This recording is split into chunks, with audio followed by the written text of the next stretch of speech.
Mesdames et messieurs, assalamu alaikum wa rahmatullahi wa barakatuh. Que la paix et bénédiction, mais aussi la miséricorde d'Allah soit sur vous tous. Je suis en fait tout à fait ravi de vous retrouver dans le paradis, dans des jardins de paradis qui sont les cercles d'invocation d'Allah, comme l'a déclaré le grand prophète Mohammed, que la paix et bénédiction d'Allah soit sur lui. Dans cette nouvelle édition de Culture religieuse, nous allons jeter un peu plus de lumière sur le pèlerinage, mais cette fois-ci sur les avantages, les récompenses et qu'est-ce que ça veut dire la sacralisation et quelles sont les conditions de la sacralisation. Toutes ces choses vont être bien sûr discutées avec notre cher invité, Dr Sam Mandour, le grand professeur à l'Université de Lazare. Vous êtes toujours bienvenu.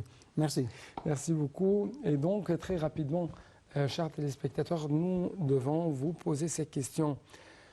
Quelles sont les récompenses, les mérites consacrés par Allah à ses visiteurs?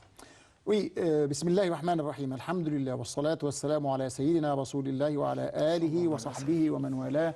Rabbi shrah li sadri wa yassir li amri wahlul 'uqdatan min lisani yafqahu qawli.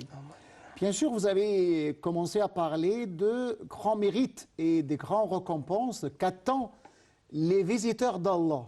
Puisque quand on commence à faire le pèlerinage, on est les visiteurs d'Allah.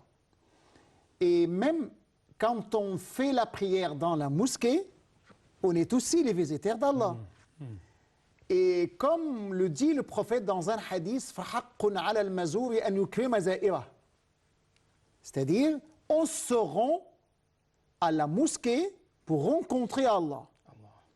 Et on se rend au lieu sacré de la Mecque et les autres endroits où l'on doit faire les rites de pèlerinage pour à la rencontre d'Allah subhanahu wa ta'ala. Et en attendant de revenir, ayant tous les péchés effacés. Et donc, vous avez plusieurs récompenses. La première, vous êtes à la proximité du Seigneur. Vous êtes dans l'enceinte d'Allah, Haramullah. Et quand on dit l'enceinte, c'est-à-dire Al-Haram, l'enceinte sacrée, donc là, dans ce lieu-là, vous devez vous empêcher de faire ce qui est licite ailleurs. Ouais.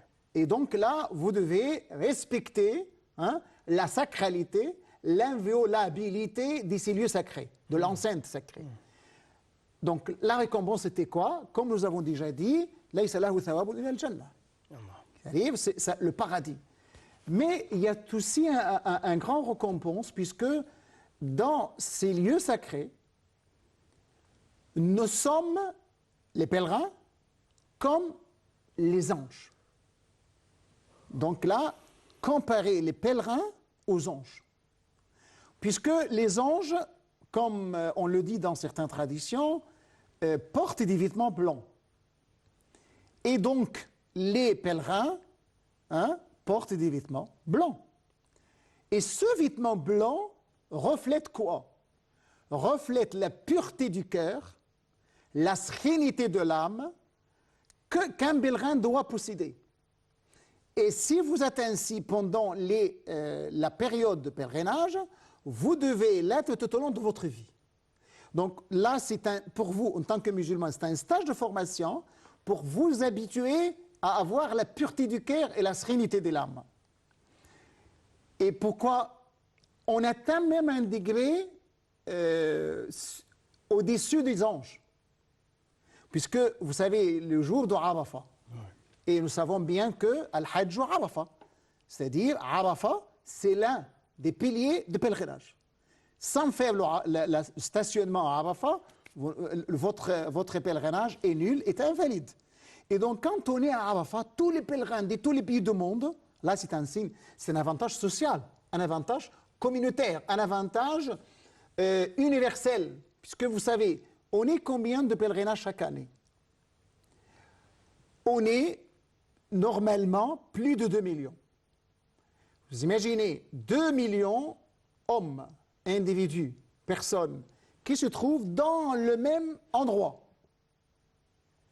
portant les mêmes vêtements, disant les mêmes invocations et les mêmes paroles. On est occupé de quoi? On est préoccupé de l'invocation, de dua, de récitation, qira'atul Qur'an, d'écoute de khatib. Donc on est dans un acte d'adoration contenu tout au long de la journée. Et à la fin de la journée, Allah dit, Allah yubahi bihim malaikatih. C'est-à-dire Allah est fier de ses serviteurs devant ses anges. Et là, on est à peu près dans un degré plus proche au plus supérieur que les anges aussi. Donc vous êtes, en tant que musulman, dans un moment spécial de votre vie, puisque dans un moment particulier de votre vie, puisque maintenant vous êtes en présence d'Allah, en présence des lieux sacrés où il y avait des événements très importants dans l'histoire de l'humanité et dans l'histoire de l'islam. Vous avez deux choses à la fois. Dans l'histoire de l'humanité, on parle en tant qu'humain, pas en tant que musulman, puisque c'est dans ces lieux-là où Abraham, le père des prophètes, le patriarche, comme on le dit dans la Bible même, qui est venu dans ces lieux sacrés, par un ordre divin, Allah lui a ordonné d'emmener Ismaïl pour aller dans ces lieux.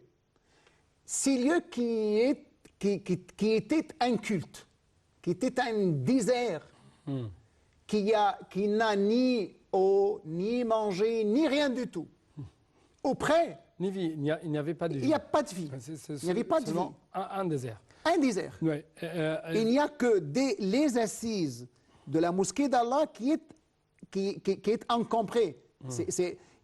Personne ne sait pas où exactement la maison sacrée d'Allah. Ouais. Et c'est Allah qui va demander à Abraham et à Ismaïl après d'élever les assises déjà encombrées de la maison sacrée de la Kaaba. Il y a une longue et profonde histoire concernant le Hajj. Oui. Donc vous avez dit que Abraham, au patriarche, a construit bien sûr. Mais d'abord, on a emmené Mm. Ismaïl Ouais. avec Hajar l'égyptienne. Attention, Hajar l'égyptienne. Ouais. Donc là, l'Égypte est toujours là. Puisque Hajar était une égyptienne. Et donc avec Hajar l'égyptienne, ici dans ce lieu, donc il y a les bénédictions qui se succèdent. Puisque vous avez, on essaye de résumer quand même, vous avez le puits de Zamzam qui jaillit, qui surgit, donc dans ce moment-là, et juste à côté de la maison sacrée. Là, on commence à avoir une certaine vie dans ces lieux, puisqu'on commence à avoir de l'eau. Et c'est l'eau qui a la source de la vie. Et quand on a commencé à avoir l'eau, il y avait des tribus qui commencent à se regrouper autour de ces lieux. Et ensuite, après un certain temps, Allah a ordonné à Ismaïl d'élever les assises de la mosquée, c'est-à-dire de reconstruire, puisqu'il y avait déjà les assises, de reconstruire la maison sacrée de la Mecque. Et après avoir terminé cette construction, lui et son fils Ismaïl, il y avait un autre culte, un autre rite. Il y avait le rite du sacrifice, puisque là, après le Hajj, la fin de Hajj, c'était quoi? Le jour de sacrifice. Vous avez Yom Arafah, et juste le deuxième jour, c'est-à-dire le 10e jour de Dhul Hijjah, c'était quoi? C'était le jour de sacrifice. Un jour de sacrifice pour le pèlerin et pour nous. Pour le pèlerin, puisque le pèlerin est là, il peut aussi égorger les offrandes, ce qu'on appelle les bêtes sacrificiales. Et nous aussi, en tant que musulmans qui n'ont pas la capacité d'aller faire le pèlerinage, il y a de la sunna du prophète aussi de faire l'udhiyah, le sacrifice. Donc là, vous avez l'histoire qui continue toujours. Vous avez cette continuité, des messages divins. On est toujours, on respecte toujours, on fait toujours. L'acte est déjà commencé, déjà lancé par Abraham. Et on fait toujours le sacrifice. Parce que le sacrifice était pourquoi? C'était pour sacrifier et pour racheter Ismaïl. Et donc là, ce sont aussi des actes, des rituels de pèlerinage aussi. Et donc dès qu'on termine la construction, Allah a ordonné à Abraham d'appeler tous les gens à faire le pèlerinage. Vous avez même dans le Coran, vous avez beaucoup beaucoup des endroits, beaucoup des versets qui parlent de Hajj. Et là, vous avez le sourate Al-Hajj. Et dans cette sourate, vous avez déjà le verset وَأَذِّن فِي النَّاسِ بِالْحَجِّ يَأْتُوكَ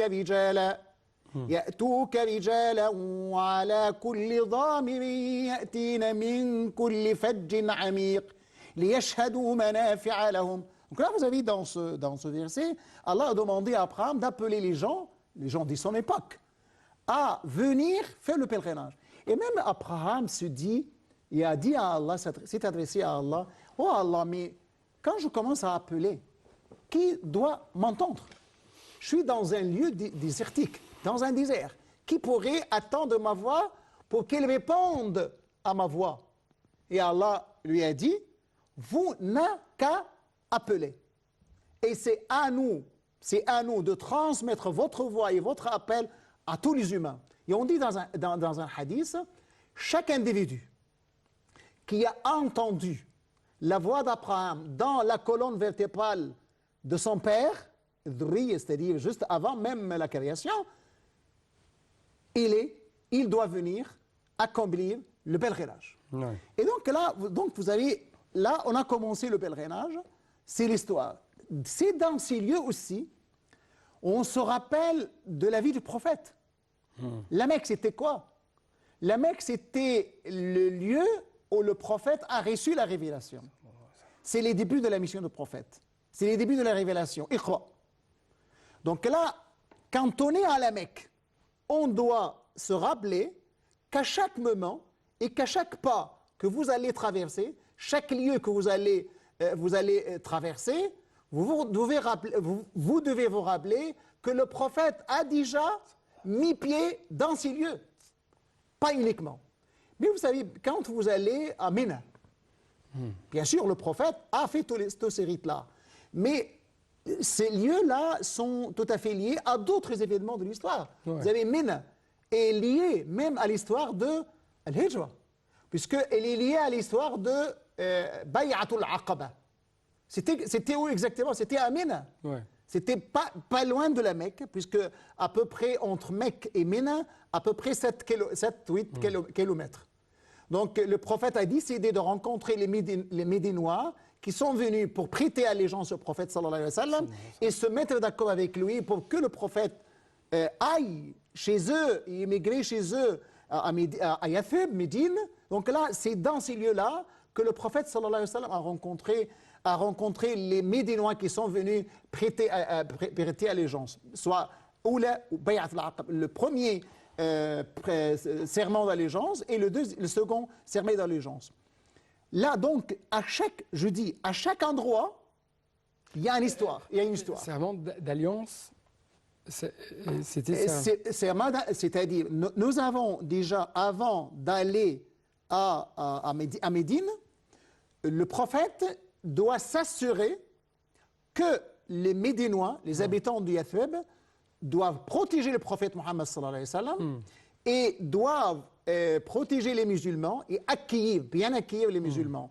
Donc il a rencontré dans 2 fois un petit nombre de Médinois et dans le deuxième, ce qu'on appelle le deuxième serment d'allégeance, il a rencontré à peu près 60 personnes qui représentent les différentes tribus de Médine. Et tous ces gens-là prêtent allégeance au prophète, bay'u Rasulallah, pour lui dire, si vous êtes venus, si vous venez chez nous, on doit vous protéger, on doit vous défendre, on doit être juste, se tenir et à côté de vous jusqu'à ce que vous transmettiez le message de votre Seigneur. Donc, chers téléspectateurs, actuellement, nous devons parler un peu plus de la sacralisation des autres rituels de l'Hajj. Donc, je dois vous laisser l'espace pour parler un peu plus de ce sujet. Donc, comme vous avez déjà dit, nous avons déjà parlé de versets d'Al-Hajj. Quand nous avons déjà dit le verset وَأَذِّن فِي النَّاسِ بِالْحَجِّ يَأْتُوكَ رِجَالًا وَعَلَى كُلِّ ضَامِرٍ يَأْتِينَ مِنْ كُلِّ فَجٍّ عَمِيقٍ لِيَشْهَدُوا. Donc vous avez dans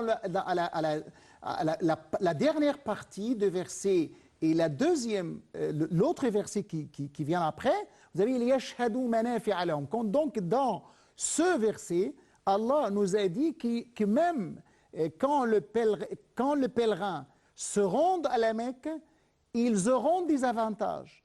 Les avantages spirituels et les avantages matériels, profanes. Ça n'empêche que vous devez aller là-bas pour effectuer le pèlerinage. Vous pourriez aussi avoir des avantages, des profits, et même profits commerciaux, aucun problème pour nous en tant que musulmans. Donc là, c'est l'historique même. Nous parlons de l'historique de rites de pèlerinage. Avec Abraham et avec le prophète Mohammed sallallahu alayhi wa sallam, nous avons dit qu'à chaque endroit, vous avez déjà une histoire à raconter et une morale à tirer. Et donc là, nous essayons maintenant de voir comment faire un pèlerinage, comment effectuer un pèlerinage. Nous avons essayé de résumer un peu comme ça, les rites de pèlerinage, les rituels de pèlerinage. On commence par quoi exactement? On commence par ce qu'on appelle l'état de sacralisation. Le pèlerin doit se mettre en état de sacralisation. Quand on doit se mettre en état de sacralisation, c'est-à-dire porter des vêtements particuliers pour les hommes, mais pour les femmes, il n'y a pas de vêtements particuliers. Donc pour les hommes, nous devons avoir des vêtements particuliers. Bien sûr, nous avons tous vu le pèlerin, donc vous avez déjà 2 morceaux, Izar, Warider, Pagne et un autre. Donc là, si vous portez ces vêtements propres, on préfère le blanc, et vous vous mettez en état de sacralisation. Donc là, dans ce moment-là, bien sûr, le prophète a recommandé de faire le lavage rituel, les ablutions majeures, avant de se mettre en état de sacralisation. Bien sûr, oui. Mais quand on commence à faire cet état de sacralisation, là, on commence à nous interdire certaines choses qui étaient licites avant. Donc, il est interdit de faire de rapport intime avec ma femme qui était avec moi, peut-être. Et il est interdit de chasser, de chasser dans les Mecques, de couper certains arbres, les arbres de la Mecque et ainsi de suite. Donc, il y a des interdictions pour le pèlerin. Donc là, pour ne pas aller plus en détail. Donc, vous avez commencé à faire la sacralisation, vous devez avoir l'intention. L'intention est une condition sine qua non de pèlerinage, c'est-à-dire vous devez, en vous mettant en état de sacralisation, vous devez dire, vous avez donc 3 options. Vous avez l'option de faire le pèlerinage seul, ce qu'on appelle ifrad, c'est-à-dire vous avez l'intention de faire uniquement les actes de pèlerinage, ce qu'on appelle le ifrad. Donc vous devez avoir cette intention. Ou bien vous devez avoir l'intention de faire le pèlerinage et la umra, c'est-à-dire les actes de pèlerinage et les actes de umra ensemble. De faire les deux à la fois. Si vous faites une circumambulation, c'est pour les deux. Si vous faites Sa'i ban al-Safa wal Marwa, le parcours entre al-Safa et al-Marwa, c'est aussi pour les deux, c'est-à-dire pour le pèlerinage et pour la umra, ce qu'on appelle qiran. Mais il y avait une troisième intention, c'est-à-dire l'intention d'effectuer d'abord la umra et ensuite se désacraliser,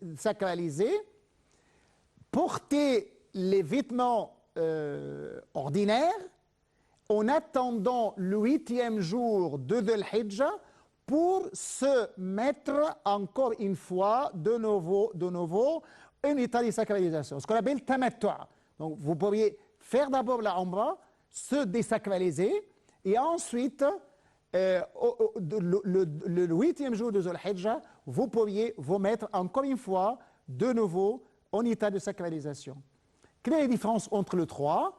Dans le cas du ifrad, il n'y a pas de sacrifice à donner, il n'y a pas d'offrande. Mais dans le cas de tamattu' et dans le cas de qiran, il y a une piste sacrificielle à abattre le moment de sacrifice, bien sûr. Donc maintenant, c'est la sacralisation qui est une condition sine qua non.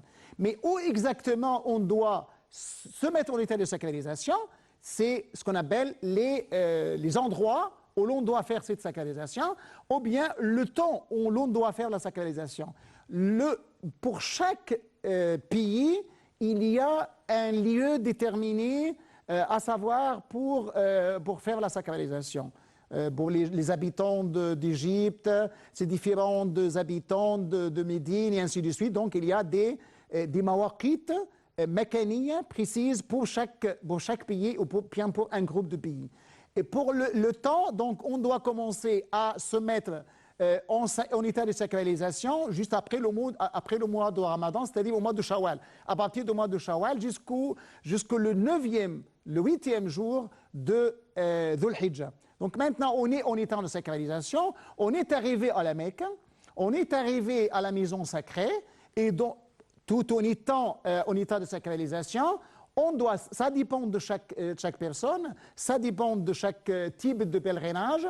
Vous avez la circumambulation autour de la maison sacrée, vous devez faire 7 circuits autour de la Kaaba. Et ensuite, si on termine, vous devez savoir quand même, en faisant la circumambulation, vous devez être en état de pureté mineure et majeure. Donc là, juste après, vous devez vous adresser tout directement à la Safa ou al Marwa pour faire le parcours. Donc là, ce sont 2 grands piliers de Al-Hajj que vous devez faire ensemble. C'est-à-dire, le parcours entre As-Safa et Al-Marwa doit être effectué juste après la circumambulation, bien sûr. Bien sûr, vous pourriez quand même faire 2 rak'as juste après le tawaf et ensuite faire le parcours entre As-Safa et Al-Marwa. Donc là, il nous reste un jour important, un jour très important. Il y a 2 jours, il y a le 8e, le 9e, le 2e. Ce sont les grands jours de pèlerinage, Yawm al-Hajj al-Akbar. Donc là, ce sont les grands jours de pèlerinage, puisque dans le 8e jour, on doit se mettre en état de sacralisation et aller à Mina, et passer toute la journée et toute la nuit à Mina, faisant la prière de Dhuhr, de Asr ensemble, de Maghrib et de Isha ensemble, et ensuite, juste après l'aube, on fait la prière de l'aube à Mina, et ensuite on doit se diriger tout directement à Arafat. Arafat, Yawm al-Hajj al-Akbar, le grand jour de pèlerinage, puisque le prophète nous a dit que al-Hajju Arafat, c'est-à-dire le pèlerinage est uniquement et tout d'abord le stationnement à Arafat. Si le pèlerin n'a pas fait le stationnement à Arafat, donc dans ce cas-là, le pèlerinage est invalide, le pèlerinage est nul. Donc, al-Waqfatu Arafat, se stationner à Arafat, c'est l'une des piliers de pèlerinage. Donc là, on doit passer un moment de journée et un moment de la nuit. Et juste après, j'essaie de résumer tout rapidement, juste après, vous devez vous diriger ce qu'on appelle le déferlement. Tous les pèlerins doivent déferler en se dirigeant tout directement à Muzdalifa. Il a passer la nuit à Muzdalifa, c'est l'une des obligations aussi de pèlerinage. Ce n'est pas un pilier, mais c'est l'une des obligations. Passer la nuit à Muzdalifa comme le prophète déjà fait. Et donc, on a passé la nuit à Muzdalifa en faisant la prière de Maghrib et Isha ensemble, en raccourcissant la prière de Isha. Et ensuite, on passe à la nuit en faisant la prière de l'aube.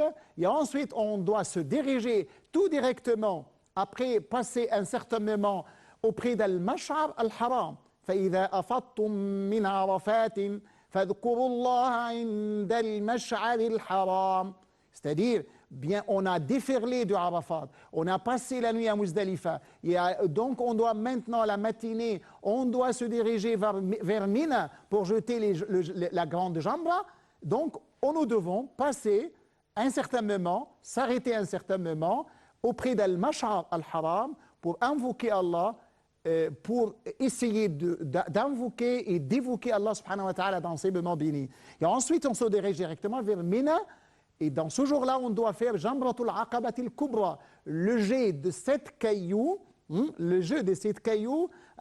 auprès d'Al-Jamra al-Kubra, la grande stèle, représente le Satan. Là, dans ce cas, ça symbolise même le combat que doit mener le musulman contre lui-même, contre sa passion et contre Satan, bien sûr. Et donc là, une fois on a déjà terminé Jamratul Aqaba al-Kubra, vous pourriez soit revenir à Mina pour passer les 2 jours d'après à Mina et ensuite aller à la Mecque pour continuer à faire le pèlerinage, soit aller tout directement à la Mecque pour faire la circonvallation constitutive, c'est-à-dire Tawaf ou l'Ifada, et le parcours entre As-Safa et Al-Marwa pour ceux qui n'ont pas déjà fait ces deux piliers de Hajj. Et donc là, dans ce jour-là aussi, vous devez égorger votre bête sacrificielle. Vous devez faire votre offrande, si vous doivent le faire aussi dans ce jour-là. Si on a fait ainsi, nous devons commencer à nous désacraliser, c'est-à-dire on doit enlever nos vêtements de sacralisation. Et maintenant, si on a fait la sacralisation, il y a petite, il y a grande désacralisation, dans ce cas-là, on doit nous permettre, il y a quelque chose qui est interdit, qui est devenu licite pour nous. Donc là, et ensuite là, avant de quitter la Mecque, vous devez, en tant que un signe de respect pour la maison d'Allah subhanahu wa ta'ala, le musulman doit faire ce qu'on appelle la circumambulation d'adieu, ce qu'on appelle Tawaf al-Wada'.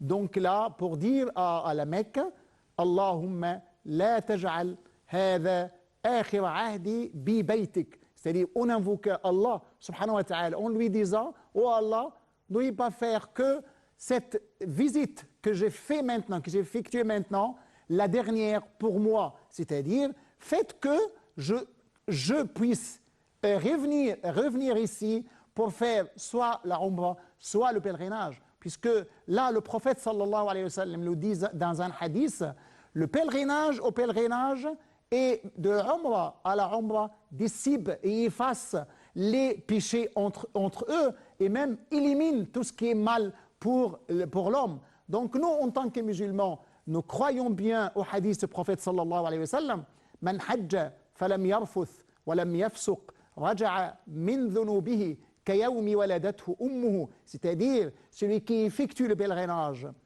tout en évitant de prononcer de paroles mensongères et de proférer des insultes contre quelqu'un d'autre, faire tout ce qui n'est pas bien en tant que musulman, dans ce cas-là, il doit revenir de son pèlerinage comme il l'était déjà quand sa mère l'a mis au monde. C'est-à-dire, il revient tout né, tout propre, parce que tous ses péchés ont été déjà effacés. C'est le grand mérite d'Allah subhanahu wa ta'ala, puisque dans ce voyage spirituel, vous avez pourvu de la crainte d'Allah, de l'unicité d'Allah, puisque vous avez toujours répété labbaik Allahumma labbaik, c'est-à-dire vous devez vous habituer à répondre hâtivement et rapidement aux appels d'Allah subhanahu wa ta'ala. Labbaik Allahumma labbaik. Donc là, dans ce cas-là, nous devons